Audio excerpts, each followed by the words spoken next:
Hello YouTube，大家好，我係 Alpha。咁今日咧我就去荃灣揾我 friend Billy，咁咧就去食個 lunch 先。食完之後咧，我哋就會去行下啲的士嘅車行，同埋咧聽聞咧佢哋就好似話攞的士咧，雖然好似話一個好自由嘅工作，但係其實咧攞車咧都好煩嘅，即係你要同人哋約時間啊，跟住又要睇下幾時要報更啊，即係你要報俾人知你幾時揸，人哋先安排到車俾你嘅。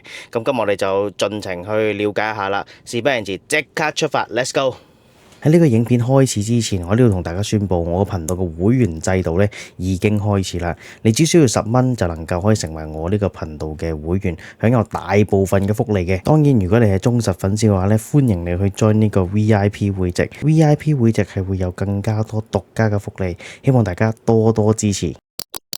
Banana domo chico chico, big falls, kata verlo bigo bigo, nundo, bitumawana triple triple, kono, lungos e mi fiat, kalata verlo piag. 咁我哋今日了解完之後呢，我哋就希望能夠可以喺下個禮拜呢就開始去揸呢個的士嘅。咁但係當然係目標嚟啦。咁可能今日未睇啱，或者未揀到邊間，咁可能就會推遲啦。咁希望能夠今日可以定到同邊一間租，或者去邊度租，咁樣去試一試揸呢個的士嘅。咁我 schedule 就係咁啦。如果一開波揸的士呢，咁我的而且確有啲熬底嘅。你一上車同我講話去邊呢？其實我真係唔識去嘅，我都係對住 Google Map 去嘅啫。咁所以咧，我嘅計劃呢，我就應該咧就會係話先玩住呢個 Uber Taxi 先嘅。咁可能做2-3日實測下呢個 Uber Taxi， 齋做 Uber Taxi 係可以有幾多收入呢？跟住就可能玩下呢個 app 啦，就係呢個高德打車咁樣嘅，咁比較下唔同嘅平台佢哋嗰個收益係幾多。咁好啦，咁當評測完呢兩樣嘢之後呢，咁就應該大概都 ready， 都可能有少少熟路咁樣嘅時候呢，咁試下做一日佳節嘅的士，即係完全唔玩呢，純粹喺條街度兜嚟兜去啊咁樣嘅。咁去試一試睇下佳節同埋淨係做 Apps 嘅的士嗰個收入係幾多，咁比較一下咯，做下呢啲實測。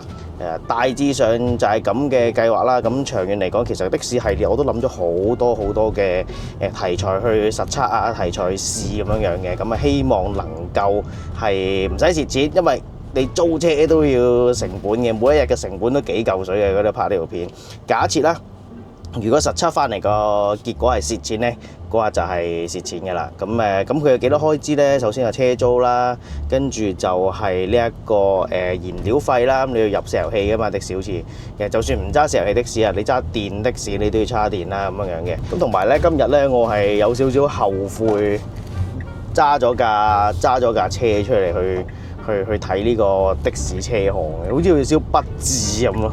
即係你個人咧應該喺條街度行，咁陣間咧我而家喺度揸車出去睇咧，咁我又要諗架車泊邊，咁希望咧嗰度有停車場泊啦，最好有咪錶啦，平少少。不過其實而家差唔多，咪錶而家加咗價之後咧，其實你同1粒鐘停車場，你都係貴停車場，唔係停車場都係貴咪錶幾蚊嘅。咁希望我哋陣間睇的士車行嗰度咧，係附近有停車場，咁我哋泊低架車咧就可以去行啦。又約咗呢條茂利嚟食飯啦，好嘛？佢吸完毒。食咗太空遊去，咁而家就食啲嘢先。今日就食燒味飯，簡單講，燒味有燒味味，叉燒有叉燒味，雞有雞味，凍檸茶有凍檸茶味。講完。A few minutes later，咁我哋網上 search 咧，就喺呢個深水埗同長沙灣咧都幾多嘅，所以我哋就擺喺西九龍中心行過去望一望。同埋呢度有，做咩有嘢啊？終於影到佢病發嘅時候啦！呢個一定唔會剪走。係啊！哇，癲嘅呢個！呢度就係長沙灣政府合署嘅交界十字路口。喺呢度咧好多都係嗰啲學車嘅車行嚟嘅。咁但係就個的士就暫時未見到啊。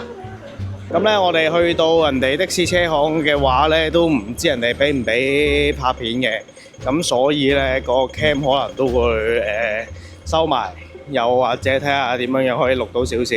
假設錄唔到嘅話咧，咁我哋入去了解完之後咧，咁出翻嚟再同鏡頭面前嘅觀眾匯報一下究竟係點樣租。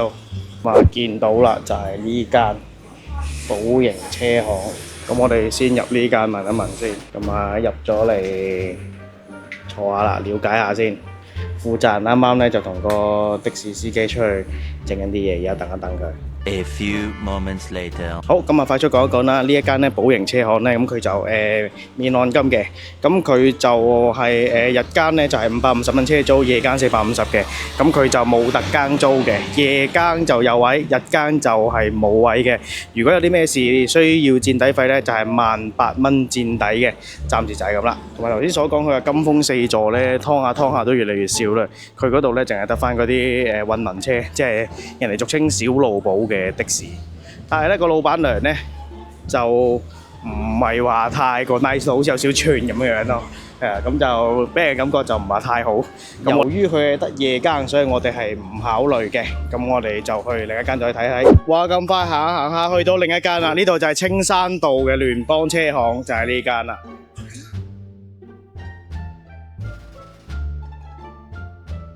咁啊，入一入去問一問，睇下佢係點租法。咁佢呢度呢就係招聘早夜更及替更司機，咁啊有機會都係冇特更嘅，同埋呢個地點都冇乜啱我咯，荃灣都好似冇，問一問啦。好，咁呢個聯邦車行呢都係冇特更嘅，都係得早晚更，咁佢兩個更都有嘅，早更又有，夜更又有嘅。咁我問咗佢早更啦，早更就係570。夜間就好似冇問佢嘅，因為我哋都唔諗住揸夜間，佢頭先唔記得問佢。咁啊大上就係咁咯。咁我哋再睇下有冇啲其他可以租特更攞架車，跟住然之後咧就可以時間自由少少咯。同埋頭先唔記得講呢一間聯邦車行咧，就係8,000蚊按金嘅。如果你揸1至5嘅話，佢計日數嘅按金就唔係計話固定咁樣咯，你揸得少可能會平啲，揸得多可能貴啲，話唔知佢啦。總言之，一個禮拜5日嘅話咧，佢就大概收你8,000蚊按金嘅，咁係小老寶車就冇 MIFA 嘅。咁啊，睇埋呢間啦，呢間就係順安車行有限公司，佢係珍寶的士車隊嘅，應該就係入去問問佢先。頭先嗰間原來係分店嚟嘅，呢間先至係真係順安車行嘅的士租車嘅。One eternity later. 咁啊，啱啱睇完呢一間呢，原來呢個呢就係平時成日喺電視有訪問過話要打擊網約白牌車嗰條友啦，佢係咩周國強先生咁樣嘅。咁佢呢度呢都係比較大嘅車行啦，佢係根本特更又有，早更夜更都有嘅，同埋車種嘅選擇都好多。咁佢就係850蚊嘅，咁佢按金呢就1萬蚊。如果有啲咩事要撞咗嘅，就要俾多1萬。total 就係2萬蚊嘅。如果你炒車嘅話，係啦。咁呢間值得考慮嘅呢間，我覺得就咁，同埋佢車嗰啲保養啊，各方面咧有啲咩咧都係翻嚟呢度搞嘅，係啦。Day 2. 好，咁我哋就啱啱食完雞啦，咁啊經過元朗咧，我哋就順便問埋的士車行先。咁呢個咧就係喺呢一個中城車行嚟嘅，係喺元朗鳳琴街附近。嗱，我以前細個住嗰度，俾大家睇下，好矮嗰度。以前細個住朗晴居嘅，而家已經冇住噶啦，而家搬咗去第二度啦。咁呢間車行就係朗晴居附近啦，雖然我唔係好知道咩街，咁啊揾一揾先。就係呢間啦，中城車行，但係好似冇開咁嘅，冇人嘅。啱啱講中城車行咧，應該就撞個名嘅，就唔係嗰間。咁我哋而家咧就去緊呢一個元朗大球場附近嗰間咧，就係頭先我哋入去嗰時候，佢同我哋講話，如果要租車咧，就去嗰間揾嗰個唔知咩小姐，我唔記得姓乜啦已經。總言之，而家就快到啦，呢個就係元朗大球場，即行。A few moments later. 咁啊，啱啱問咗呢間啦，咁啊覺得有少少浪費時間揾笨嘅，因為其實佢就好似唔係好想租俾啲啱啱考到的士牌嘅司機咁樣嘅。喂，咁但係其實雖則我駕駛嘅年資連埋澳洲揸，我應該都有7至8年嘅揸車經驗嘅，係啊。咁佢就即係唔係好想租俾新有的士牌咯。係啊，我唔明點解即係你揸的士同埋你揸私家車，大家都係車啫嘛，係咪先？同埋我哋揀 Mifa 7電車同我而家嗰部 Model Y 其實係一樣喎，都係電車嚟喎，但係佢就好似唔係好想租俾我哋咯。咁啊，求其咁啊，等咗佢10零分鐘，紅的負責翻嚟之後呢，就純粹淨係留咗我哋嘅電話，就係稍後聯絡我哋，叫我哋走啦。咁啊，經過我哋2日去睇車嗰個進度呢，其實我哋面臨嘅問題呢都係好明確嘅。我哋都係覺得早更呢5至5呢係太早，咁啊未必適合我哋嘅，所以我哋 aim 呢都係想租特更車，即係成架拎走。但係你成架拎走，另一樣嘢要解決嘅呢，就係停車場嘅問題。而我呢，琴日就喺我屋企附近呢問過幾個車場㗎啦，佢哋都係話暫時冇位，都係留電話排隊嘅，係啦。咁啊，當真係有位啦，咁你係要睇下個停車場幾錢喎，因為你租呢架車連埋停車場啊、叉電啊，其實就係你做生意嗰個成本咯。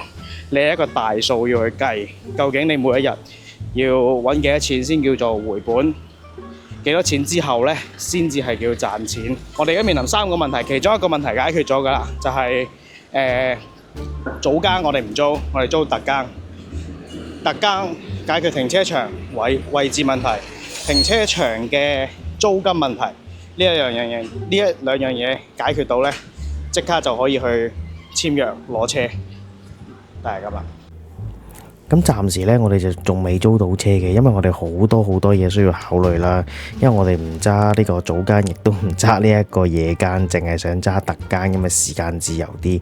咁成本方面呢，真係要諗清諗楚，因為一簽約拎車呢，每一日都係錢嚟嘅。咁我哋都要計清咗條數，睇下能唔能夠起碼最低就係揾翻個車租翻嚟，唔需要蝕錢去拍以後嘅影片。咁我哋今條影片就到呢度啦。中意睇我影片嘅朋友記得 like、share、subscribe 我個 channel。我哋下條片再見，拜拜。